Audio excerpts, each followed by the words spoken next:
Perfect. That's what we're all about here. Oh, speaking into microphones. All right, folks. Thank you for coming back. I know that Manny's a great draw, and of course you'd come back. I did want to make a quick note and say that I'm sorry to the folks who put a couple questions in the Slido at the very end. I was up and running around. I missed those. We will keep an eye on those and make sure that your questions get asked. But without further ado, I will turn it over to our first panel. We've got Texas RE's Mark Henry, as well as Chuck Bondurant of the PUCT, Clint Ladd from the Texas DPS, Angela Hahn from the ONG ISAC, and Mark Stewart from the RRC. That's Railroad Commission. Hopefully you all know. It's my pleasure, Mark Henry. I'm the Chief Engineer Director of Reliability Outreach, Texas RE, to bring in this panel and kick off our panel session. Of course, Manny is a hard act to follow. He's covered a lot of ground. We'll dig back through some of that, and I'm sure you'll hear some recurrent themes through this. Those of y'all who work in this area probably very familiar with some of the challenges that we have. We're going to try to dig a little bit deeper and get a little more insight into how we see things shaping up. So our panel now is about critical infrastructure, and I believe Manny mentioned that there's 16 sectors. We're all about the energy sector, which is oil and gas and electric today. And critical infrastructure, I'll just take the meaning that comes out of the U.S. Patriot Act in 2001. It's the systems and assets, whether physical or virtual, so vital to the United States and to Texas that the incapacity or destruction of such systems and assets would have a debilitating impact on national security, national economic security, national public health or safety, or any combination of these matters. And as Manny riffed through some of the things that have happened, just seeing some of the impacts for those incidents, and probably many, many more that you all know about that perhaps never saw the light of day. There's a great challenge there. For us, getting those sectors work together, in particular oil and gas and electric, I always think of our industries like the Korean flag with the yin and the yang. We're different industries. We work together. Our purposes depend on each other. It's become very clear in the weather events that we've had in Texas and really across the country in the past, I'll say, decade. We don't want to focus so much on weather events, but it does point out those interdependencies very directly. And of course, the individual cyber or physical incidents that we talked about earlier point out some of the vulnerabilities that we have, and we're going to dig into that a little bit more with this panel. Matter of fact, that's how we're going to start. So the first question that we're going to bring up here is what are the energy sector's current and emerging vulnerabilities, hazards, risks, or threats, and how can critical infrastructure organizations help to protect themselves from those? And I'm going to ask Clint Ladd from the Office of Critical Infrastructure Protection at the Department of Public Safety here. Start us off, Clint. Great. Big question. Yes. So I feel like Manny did a really good job of kind of setting the stage regarding this particular issue. And as far as one question in a panel, we could spend the entire day easily diving into this particular issue. I'll try to kind of hit a couple of high points. And my role, so I'm in the Texas Office of Critical Infrastructure Protection, which is a component of the Texas Office of Homeland Security and DPS. But also, I have a foot in the Texas Fusion Center. So I work very closely with our intelligence analysts there, work very closely with the 16 critical infrastructure sectors. And so I kind of look at this from more of a holistic standpoint. And some of the concerns that I have in regards to critical infrastructure in general and the electrical industry, I guess some of the things I'm concerned about are violent extremists, of course, cyber attacks. I'm concerned about adversarial nation-state involvement in our critical infrastructure. And then I think this ongoing kind of threat from natural disasters. I think we see that as being a high probability type threat here in Texas, be it from severe heat that could cause wildfires or increases in demand for electricity, to winter storms, to hurricanes like Hurricane Beryl. Now, I guess we can dive into a couple of these. I read an interesting study just last week that was looking at ransomware attacks, for instance, on the energy sector. And within the energy sector, it says that they're starting to see a continuing increase in the number of attacks against the energy sector. And partly because I think the criminals element in this, they're seeing the electrical industry in particular is being great targets because so many people rely on that industry. Sure. So they figure if they can disrupt that particular industry, there's going to be a lot of pressure for them to pay that ransom in order to recover quickly. So they're starting to see kind of an increase in the number of attacks in this industry. So much so that out of the individuals that responded to this survey, about 67% of those companies had been impacted by ransomware. They've seen that within the last year, recovery costs have quadrupled for recovering from a ransomware incident. So those are some kind of interesting kind of facts from this particular study that kind of stuck out to me. Getting into violent extremists. So we're continuing to see rhetoric targeting the electrical industry. We see there's this, for instance, an example, there's this idea of accelerationism, this idea that certain groups of people would like to see a downfall of society in order to create kind of this race war or whatnot. And in order to bring about the downfall of society, one of their targets is going to be electrical infrastructure. And so we continue to see rhetoric against electrical infrastructure. We continue to see publications, both domestically and internationally, with information on how to target electrical infrastructure. So of course that's a concern to us. I'm trying to think of some of the other issues. Looking ahead, let's look at kind of the future issue and some of the concerns I have in kind of looking ahead to the future. One, the Russian-Ukrainian war is a great test bed, for instance, for UAS or drones. And so I've seen a number of videos in trying to adapt drones as weapons and the increasing technological advancements regarding drone technology. So I think that's something that we should be concerned about and start to prepare for. The use of AI, we're starting to see definitely generative AI in helping criminals draft better phishing messages to attack various partners, stakeholders and whatnot. We're even starting to see the application of deep fakes, be it deep fake phone calls or even Zoom meetings to mimic executive level leadership for companies in order to try to exploit agencies to get individuals to wire large sums of money, for instance. So those are things that I think we're going to start to look towards as being greater concerns in the future. And then just kind of the general idea of the potential for electrical demand outpacing supply. I think with a lot of these technologies, as they advance up, that's going to increase the demand for electricity. And I know one of the groups that I coordinate is the Texas Private Sector Advisory Council. And this is 16 governor-appointed representatives of the private sector, and one of those members is a CEO for a major electrical company. And their company, for instance, they're anticipating I think it's a 40% increase in electrical demand over the next just few years. Right. And having to meet those demands. And as the use of AI increases and whatnot, and various technologies, that demand is going to continue to increase. Right, yeah, that's a big And so, concern. again, looking at kind of things that concern us and whatnot, I think that's another great concern. But I know I don't want to hog the stage here, so we've got some great subject matter expertise. I don't know if anyone else has anything they'd like to jump in on regarding risks, threats, vulnerabilities. I'll go. Hi, everyone. Angela Hahn.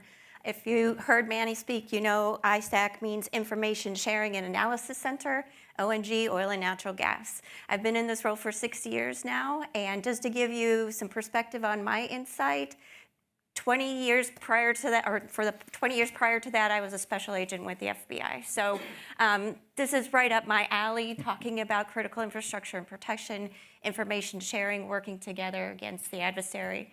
From my perspective, our focus is cyber. That does have some nexus to physical security and certain things like drones and access badges and things that still have an aspect of cyber.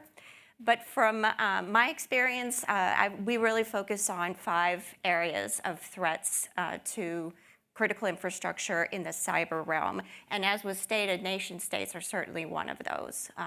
Important to echo what Manny said. The second is certainly criminals, from organized crime to crimes of opportunity, ransomware as a service, things like that. Those are just, they're in it for the money. That's their motivation. They don't care how much noise they make. They want to get the financial reward from that, and they don't really care what they take down in the process. The opposite of that is the hacktivists. Those are the folks that have a moral or ambitious mission for their own pledge, their own idealism, and they can attack through denial of service. They can physically attack systems. They can also try to impact a company's reputation. So the fourth piece of this is really the insider threat.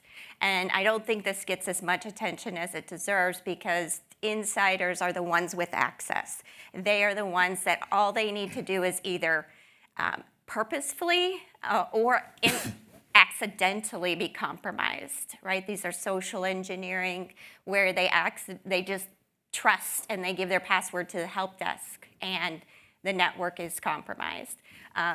But they can also be financially motivated. I saw a study myself that said employees were willing to sell their password for $100, right? So pretty scary, a great percentage. And it was, where's the company loyalty? But there's also those that are nefarious because I'm not getting what I deserve. I will take what I want because I deserve it. And if I'm not looking over at you guys, it's just because there's an alien ship landing over there or something, trying not to, confess to anything.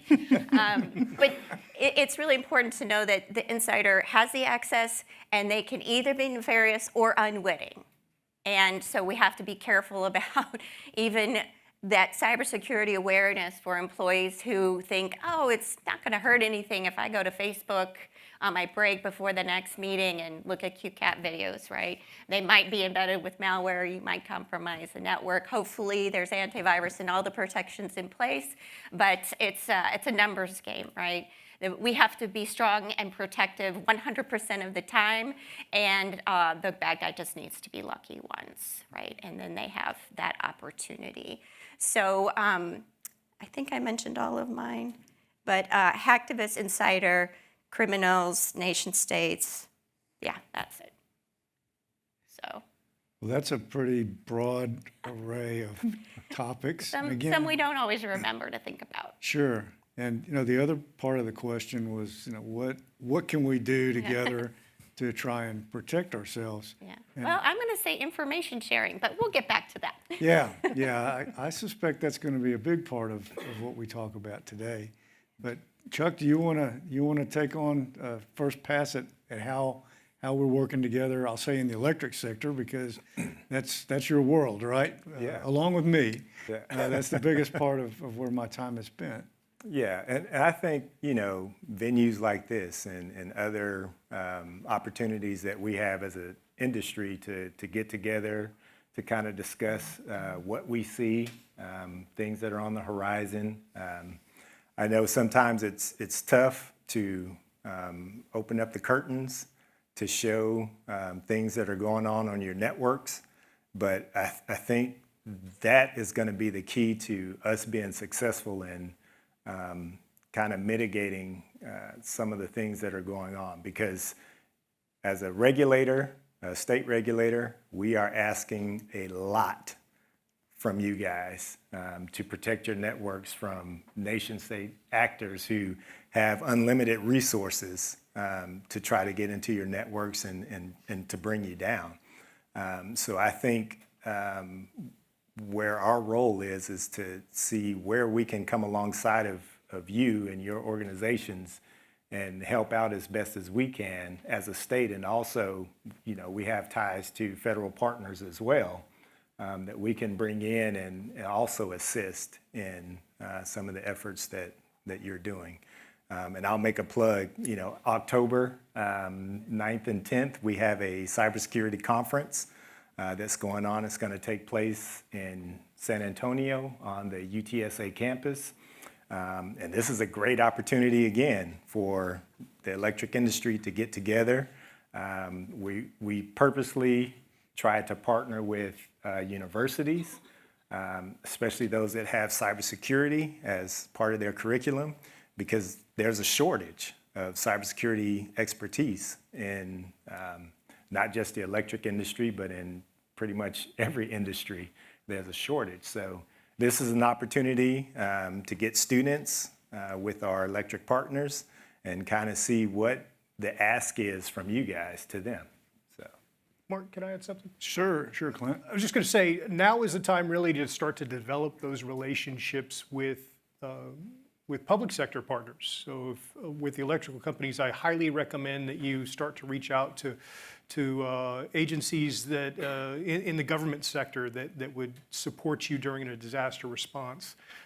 Thinking back to Hurricane Beryl, I was supporting the State Operations Center, and a lot of those relationships that had been developed prior to that incident were very key in helping us to respond to that disaster and decide kind of priority restoration decisions, for instance, and whatnot, or other incidents, talking about threats. So there was definitely some civil unrest leading to social media threats against electrical companies and their employees and their assets. And so those relationships, they were able to contact me with the Texas Fusion Center, and we were able to evaluate those threats. We call them TTLs, threats to life. Okay. And then immediately action and do something about them if they met certain criteria. So again, those relationships are key. And just an example of how we feel about that is we're actually in kind of the initial stages of working with an electrical company, my office, Texas Office of Homeland Security, to develop a joint exercise where we're going to bring in governmental sector partners with this electrical company and their partners. And this particular exercise is going to focus on physical security. But we hope to create a whole exercise series that we can then offer to other electrical companies throughout the state of Texas. Again, that whole idea of let's pre-event, start to get to know each other, develop those relationships so that if there is some type of incident, we can better work together to respond and recover. That's great because, we're real proud of the involvement we've had with the GridX exercises on a national scale. But you need to have some things probably that are more focused and local to get the engagement sometimes. And it helps to develop those exercises too. And that's great to hear those are going on. Drills seem to be a very important part of this. Certainly there are plenty of attacks and threats and all that to work through. But to be able to pull those things together in a controlled environment is a great thing. Mark, I wanted to come back to you and talk about what's going on at the Railroad Commission, similar to how Chuck brought some things out for the Public Utility Commission. Well, thank you all for being here. Mark Stewart with the Railroad Commission. We don't have anything to do with railroads. We're the primary state regulator for exploration and production of oil and natural gas in Texas. Thinking about kind of emerging threats and kind of what we were talking about here as well, something I've kind of learned recently is a great phrase I like to share with everyone is you can surge people, but you can't surge trust. And I feel like in the security realms, that becomes very important, just like Mr. Clint was talking about in terms of building up those relationships before something happens. On the Railroad Commission side, I first wanted to mention on kind of the emerging threats. About a year and a half ago, there was a movie that was circulating around. It was a Sundance Film Festival movie, How to Blow Up a Pipeline. So just kind of how others here were expressing concern over different actors, potentially foreign back, potentially domestic. We have concerns on that as well, especially when we see things coming out in social media, on YouTube, on movies, whatever, kind of promoting these acts of domestic terrorism.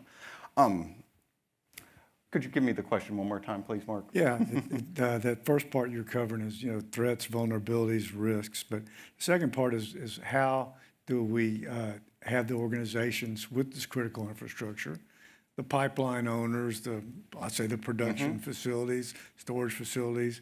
How do we get them to help protect themselves? What Perfect, is the thank you. Railroad Commission doing to Well, help encourage that? What we're doing as the Railroad Commission is participating in different task forces across the state, really trying to hear out stakeholders on what their concerns are.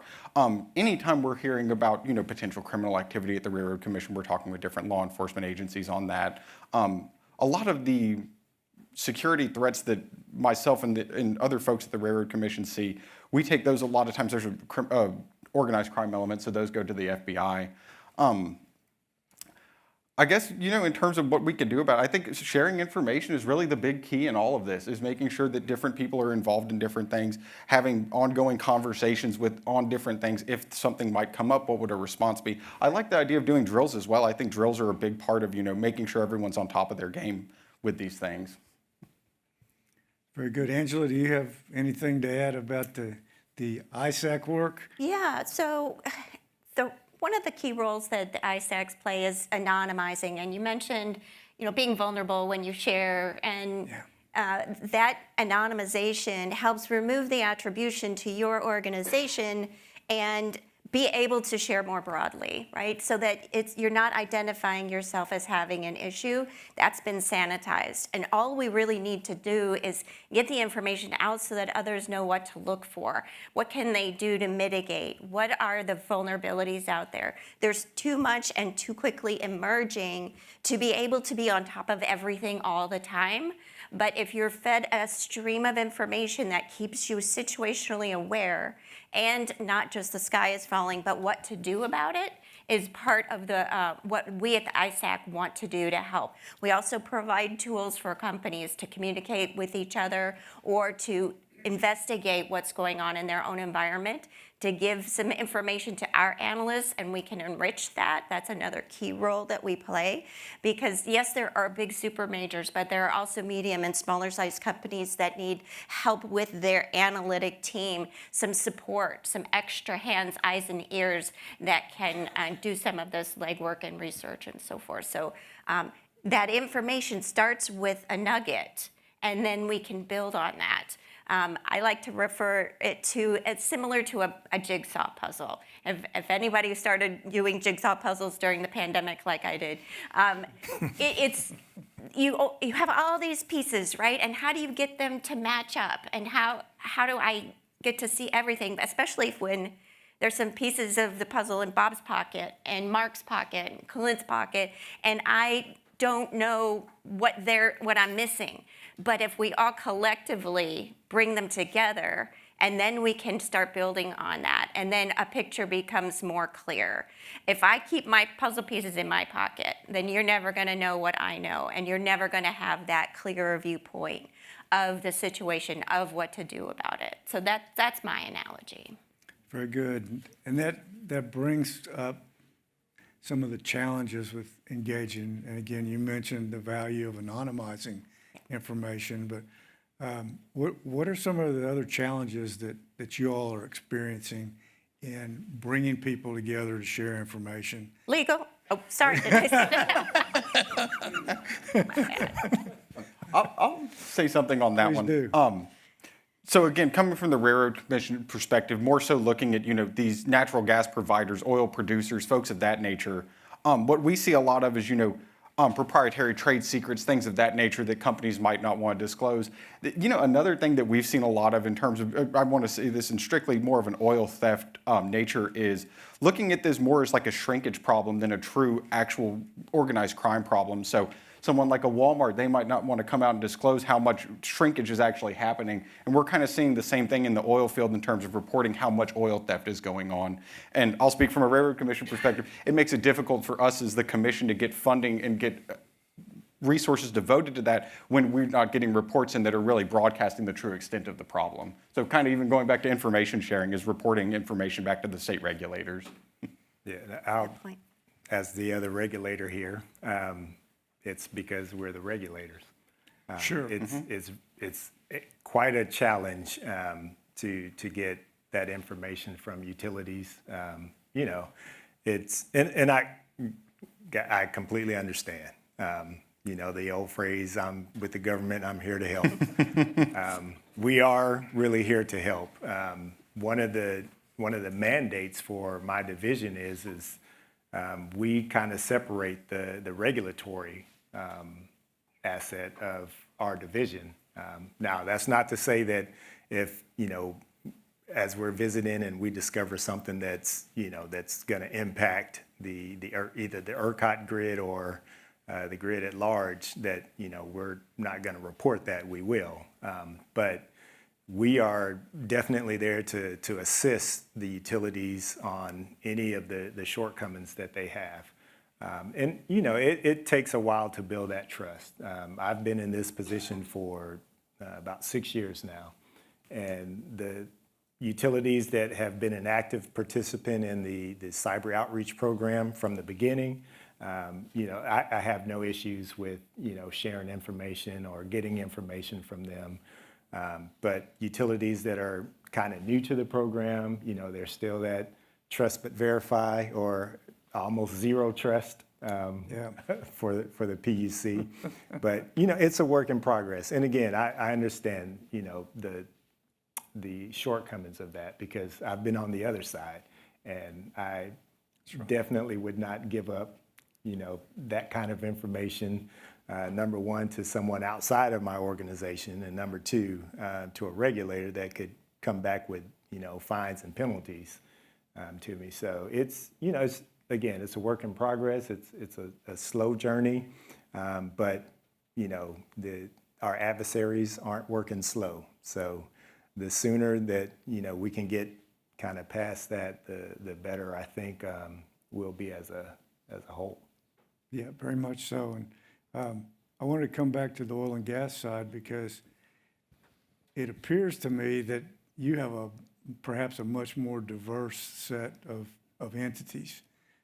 Production, maybe even exploration down through transportation of product. I guess there's a separate ISAC for the actual end users of the gas system, the downstream gas ISAC. But could y'all talk a little bit more about that? I mean, it's tough to engage as a regulator on a subject that has legal implications, as well as just everybody has things to do when you get to smaller companies. And that's maybe more what I'm thinking about is that vulnerability. It may not have to be, you know, a great big hole that you can drive the proverbial truck through. You know, a pinhole at even a small facility might have enough connections to create issues. Do y'all want to take a shot at that? And then Clint, maybe you can come around and bring us a bigger picture of how your work with fusion centers is helping bridge that. Oh, go ahead. Sure.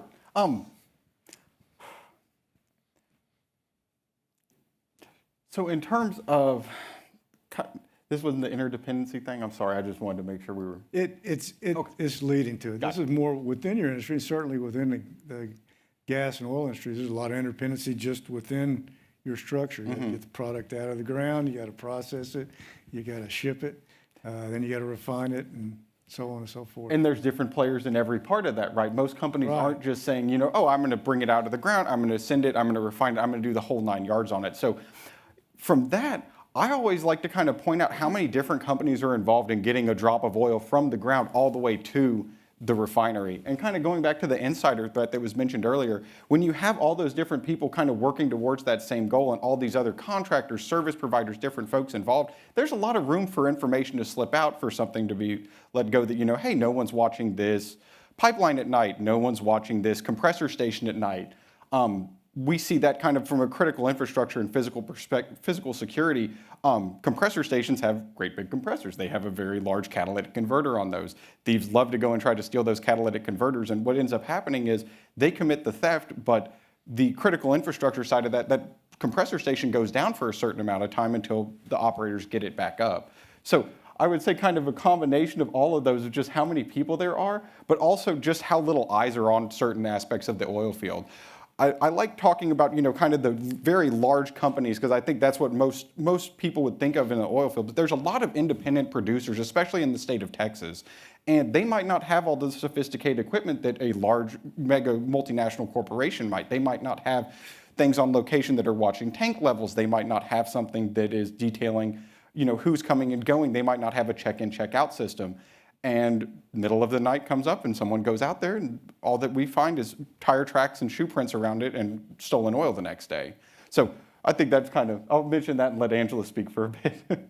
Well, thanks for that. I think it's very representative of the ISAC membership and why these members can learn from each other, because we do have upstream, downstream, midstream, field service and supply, integrated oil and natural gas. And they all will learn from each other by collectively contributing the information, and what their peers are seeing is likely to impact them. So it's important to have those representations of the various components of oil and gas and the whole stream of how things operate. So I think that's very representative in our organization. And when I talk to prospective members, say, this is what you're going to learn from things that are going on in companies that are directly related to you and why it's important. Very much so. And, Chuck, it's not fair for me to say that we don't have a large variety of entities, because as we see more generation come in, we see a lot of smaller players who are coming into the system, particularly with the wind, solar, and battery facilities.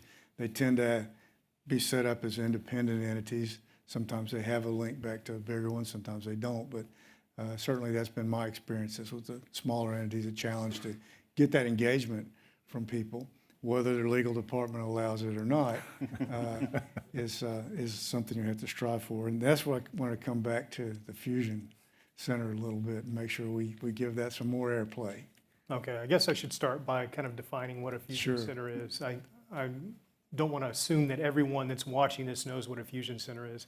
So a fusion center is basically a law enforcement hub for sharing criminal and terrorism intelligence. And so it's a hub for sharing it with other local law enforcement partners, state partners, and federal partners. In fact, co-located within the Texas Fusion Center, which is the primary fusion center for the state of Texas, we have a number of federal partners that sit with us, FBI, DHS, whatnot, and work with us on a daily basis to help with that intelligence sharing piece. So one of the hats I wear is the private sector engagement lead for the Texas Fusion Center. So I'm, I guess, somewhat the gatekeeper for sharing intelligence with non-law enforcement partners, because I guess historically a lot of that information sharing has been within the law enforcement community. And I'll just say law enforcement entities can be a little reluctant to share a lot of information outside of those law enforcement circles. Again, it's all about developing those relationships and whatnot. And how we do that within the Texas Fusion Center.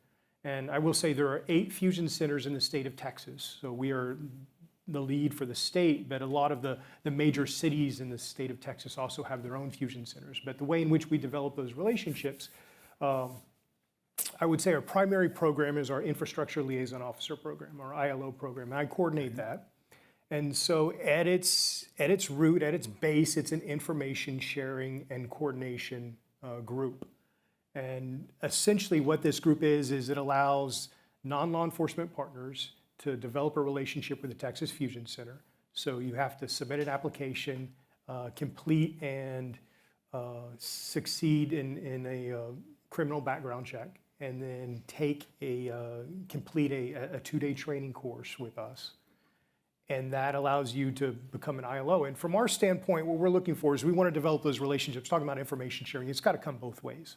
So we're asking our partners that if they see something suspicious, to submit a suspicious activity report, a SAR, to us, so that we can maintain awareness of potential threats to critical infrastructure, and we can track and log and monitor these potential suspicious activities and try to draw connections to potential threats to critical infrastructure.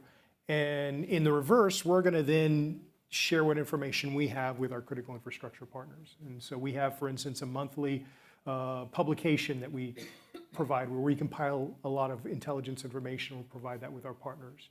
During disasters, I use our ILO cadre as the group that I reach out to during disasters and say, hey, what are you seeing? How can we help? What kind of impacts are occurring during this disaster? Let's talk, let's work together. So again, a lot of this is at its base, the ILO program is about developing relationships. Again, I think relationships are very key when it comes to critical infrastructure protection. particularly from my standpoint, the Office of Critical Infrastructure Protection is 2 people. State of Texas has a lot of infrastructure. Tens, hundreds of thousands, millions of pieces of infrastructure, of assets out there. And so I have to rely on those relationships with Chuck, with Mark, with our state agencies, with federal agencies, with ISACs and whatnot, to make sure that we maintain that situational awareness of threats to critical infrastructure. And then if we do see a threat, we're able to coordinate on those threats.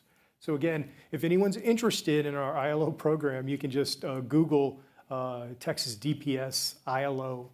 It should come up. We have a class coming up October 22nd, 23rd is our next certification class. Look at the program. If it looks like something that interests you, send us an application. Okay.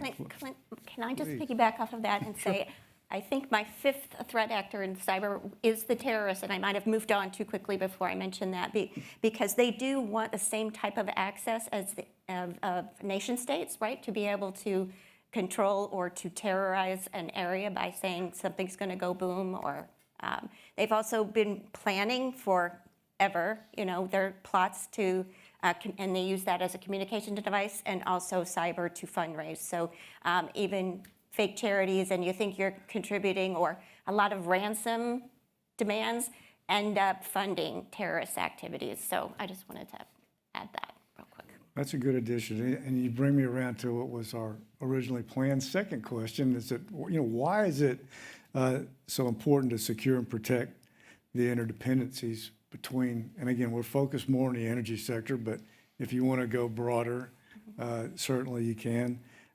Why is it so important to protect those interdependencies to enable us to have a resilient system? Again, this is some of the events that have happened. We'll tend to point things out, but how do you all look at that in your respective roles? And what do we do to try and promote that understanding? Because that's, to me, what overcomes the reluctance to participate, the willingness to spend what's going to be some more time on somebody's day or added responsibility. What is it that is driving the efforts, and how do we further, if I would, tie ourselves together in the energy sector in particular? Well, I can speak to something Manny and I participate in is the National Council of ISACs. So I've been able to make relationships with the other infrastructures, aviation, auto, water, finance, what have you. And then we open up those lines of communication and trust. And we also have a tri-sector working group, so we see the interdependencies between communications, energy, and finance. And so we develop these, in advance of something bad happening, the relationships and the plans and playbooks on what to do when something happens. But I think that it's certainly important to respect that the word interdependent has dependent in it, right? Yeah. So if one goes down, it's going to impact the others. Mark, do you have anything to add? Oh, I do. Interdependency, just like Angela said, I think people tend to look at subsets of each industry, whether it's oil and gas or electrical or kind of a combination of the two, as very much in a vacuum, separate from others, and not really realizing, how much something else has to play in what they're doing day to day.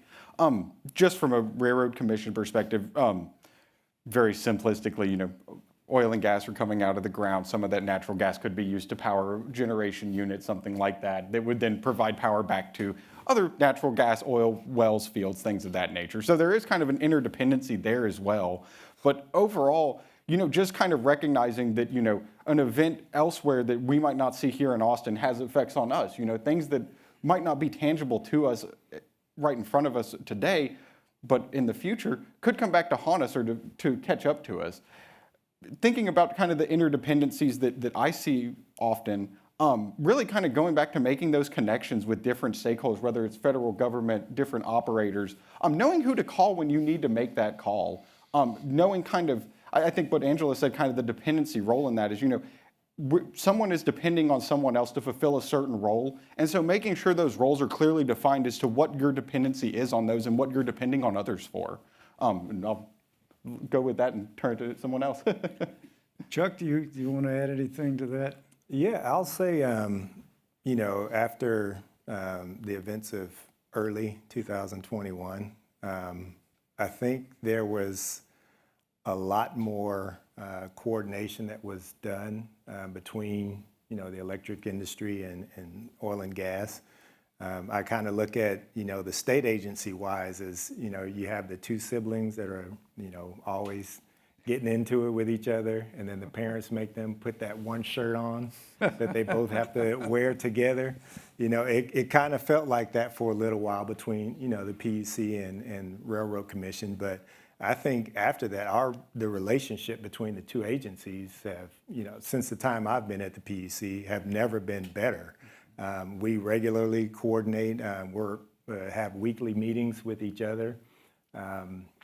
Anytime there's a weather event that, we see about to happen, we stand up our Turk committee, and, we have our agencies together. We have our market participants, calling, sending out calls, ask, if there's anything that's needed, please, get on the line now so that we can have, those things mitigated, before the weather events or whatever the event is that caused that meeting to take place, to happen, so. Yeah, that's the TERC, is Texas Energy Reliability Council, Council. yeah. And that has folks from gas, electric, probably water. Water. Law enforcement. Yeah, private sector, just everything. Yeah. And have they had much engagement with, I'll say cybersecurity? I always think about physical security as the first things, because again, in our industries, we have a lot of equipment spread over a lot of area and not a lot of people necessarily be able to match up with that. Again, there's just so many opportunities. And you remind me that the weather has brought us to a situation where we've had something that can easily be adapted, I believe.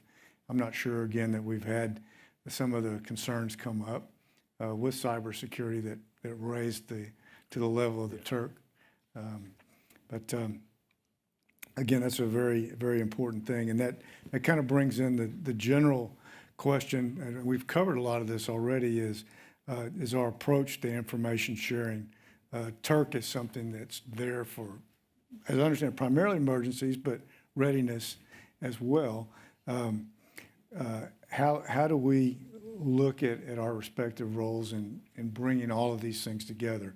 Because each of you represents a different organization. And in our next panel, we'll have some folks from the federal side come in as well, is how, for critical infrastructure, do we get all these pieces to come together effectively? Yeah, so Clint's already kind of mentioned that his role at the State Operations Center, anytime there's an activation, the PUC and also Railroad Commission, we also have a role as the ESF 12 energy responders to the State Operations Center.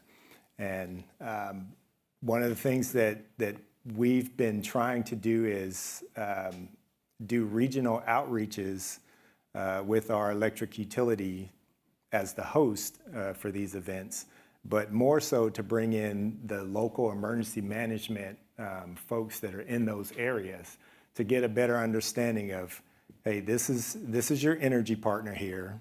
You need to know their names before your power is out so that the coordination has already taken place.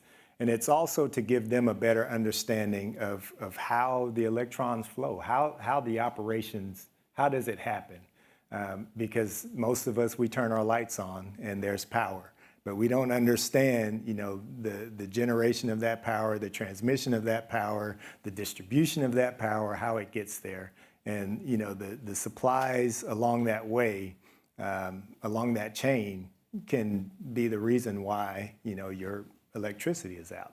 So doing those regional outreaches, getting the folks together in the same room so that when something does happen, phone numbers are already there. There's hopefully coordination has been done prior to, so that the impact of that event has been dramatically lessened.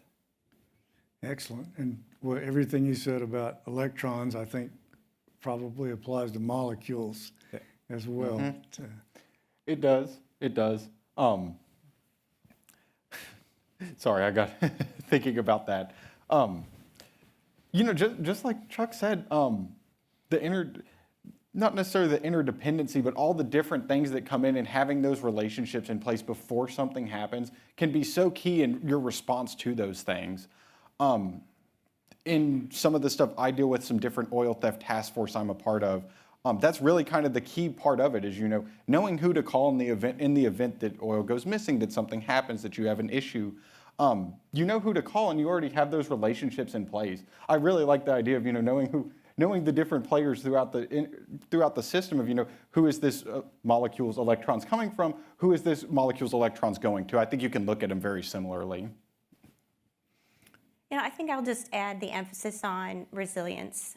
Because we are interdependent, and the more resilient we can be, it's probably not a matter of if, but when something happens, and how do you detect it, how fast do you respond, do you recover, and having that not impact for extended period of time, making it as short of an event with the minimal impact as possible, being resilient to getting past that and back up to normal state.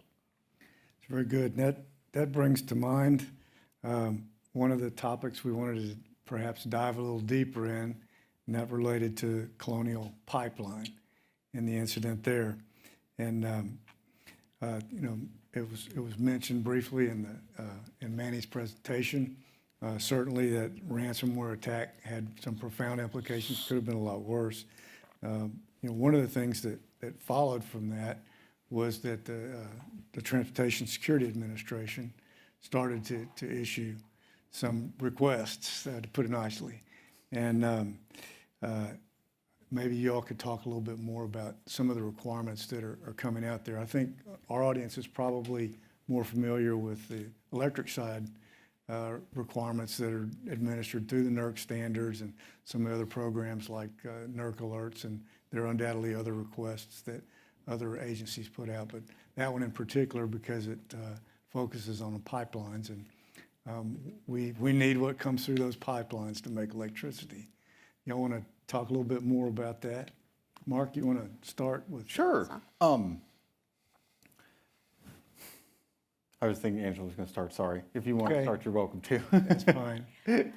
I'll just say that we are not a regulator.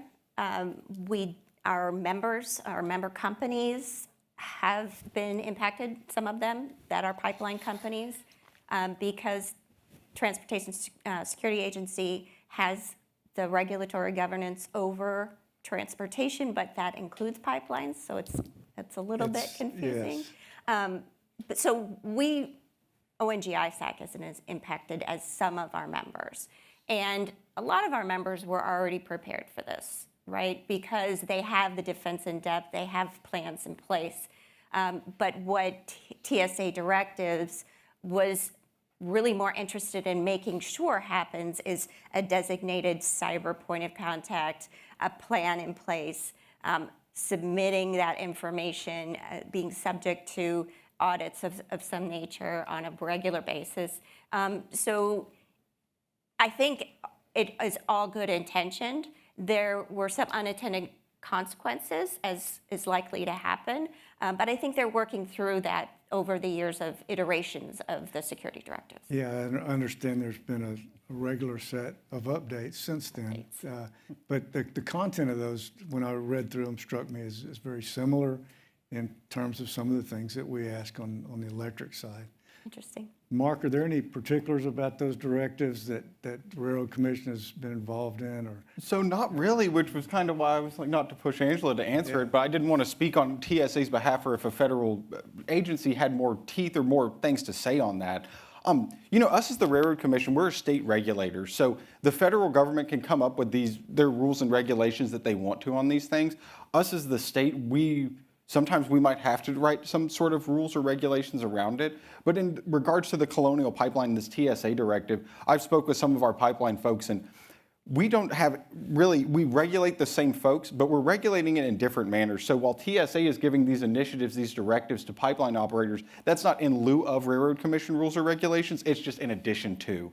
So from a Railroad Commission perspective, we like to see the TSA giving these security directives. And coming from their position of authority, us as the Railroad Commission, we don't really get, I don't know that we've really given security directives before, but we're all for security directives, especially coming from someone like that, really bringing it to attention to, this is a problem that's out there. Again, us as the Railroad Commission, we just don't issue security directives on that.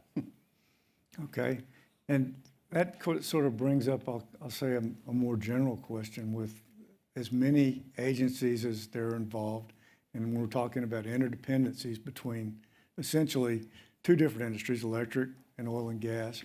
Is from your members or from the folks that you regulate, from the folks that we see through DPS activities, are the companies able to keep up with things coming at them from different directions? Again, I think a lot of the work that you do helps bring these things together, but maybe y'all have some comments on that is how I'll call it the burden to try and attack this. And it was mentioned earlier, the attacker has to be at one place one time.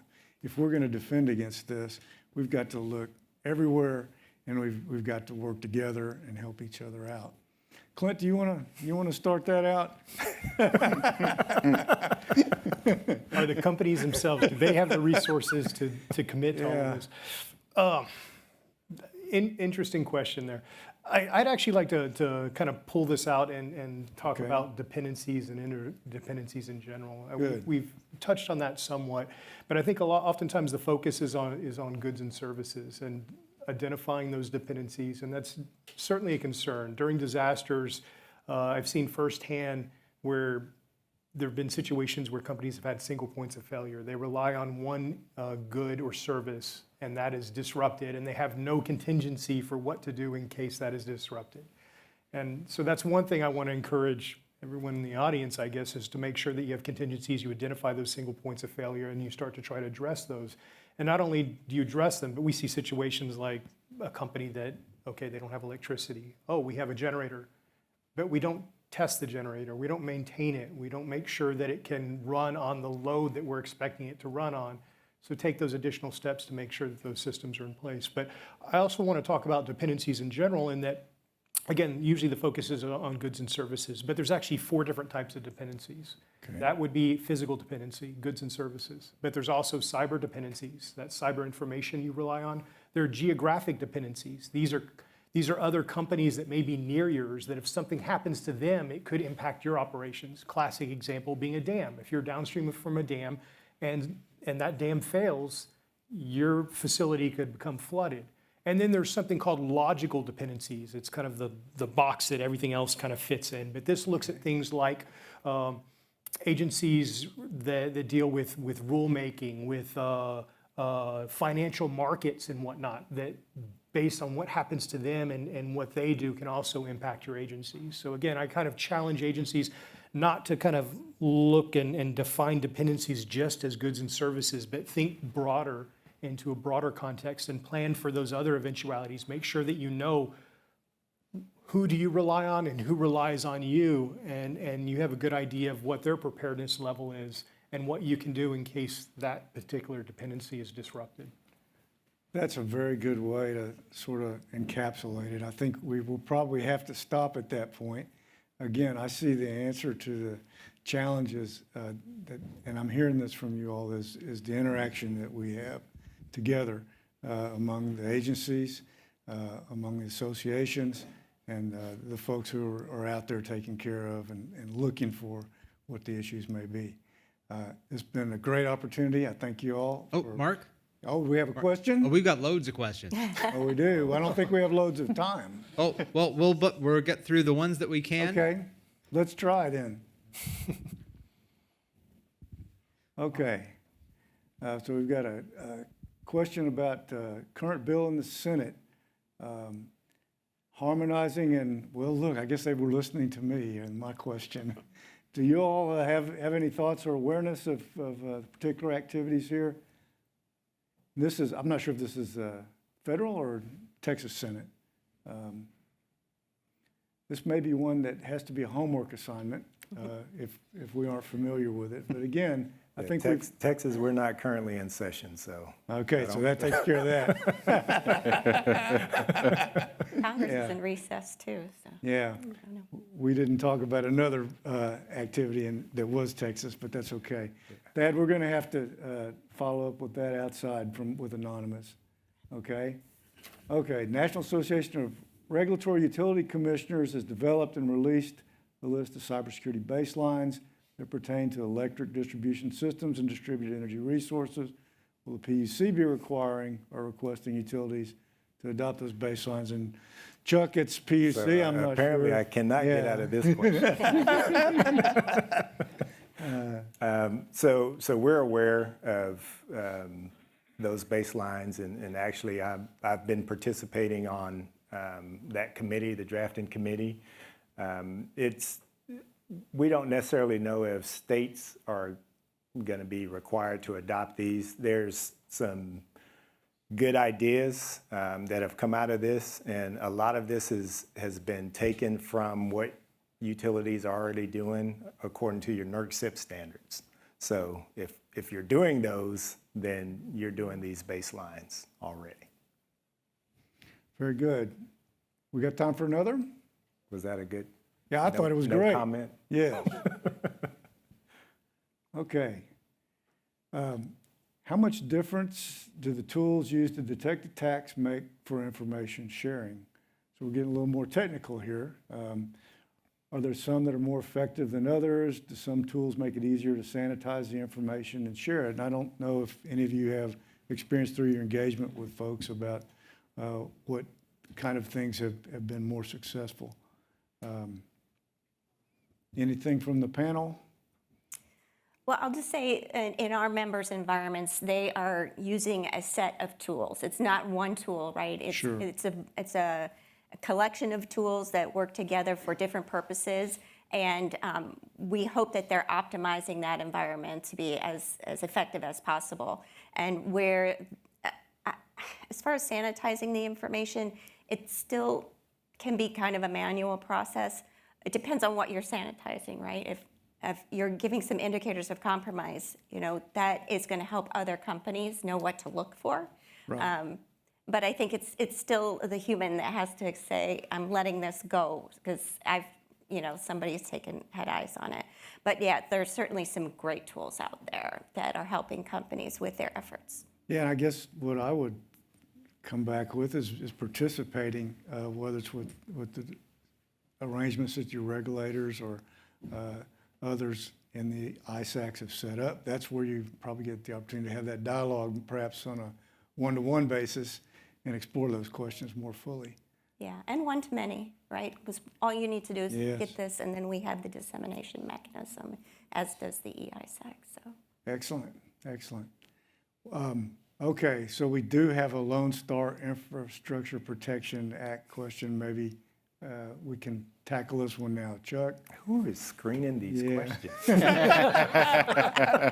So what obstacles are companies facing implementing the Lone Star Information Protection Act? And for those of you who may not be familiar, this is to sort of keep track of equipment that's coming from, or I guess controls from hostile, I say hostile, some of the nation states that we're not on friendly terms with.